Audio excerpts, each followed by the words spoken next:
تخيلوا كده قاعدين في مكان على البحر وبتسمعوا موسيقى حلوة وهادية مع صوت الموج. شعور حلو قوي.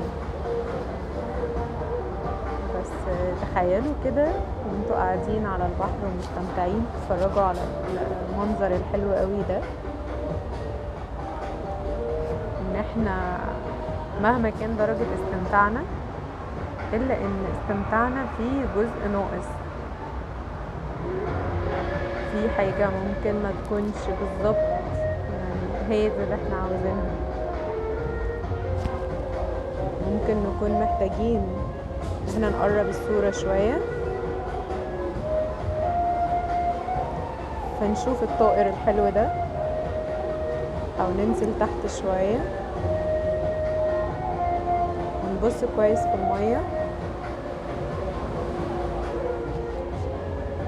نركز كده نقرب اكتر. ممكن نكون محتاجين الحال ده، حال ان احنا جوه المية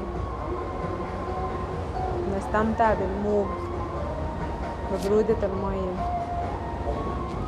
واحنا كاتمين نفسنا ونبص تحت اكتر. ممكن يكون هو ده بس اللي احنا محتاجينه. فما تخافش ان انت تنزل وتشوف الحقيقة من قريب قوي واطمن.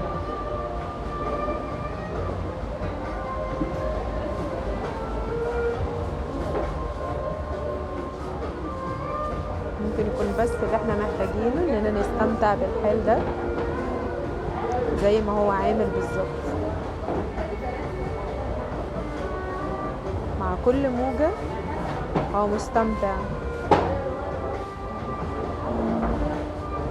كفاية تبص على الصورة من بعيد، لأن دايما بيكون في حاجة ناقصة. يومكم سعيد.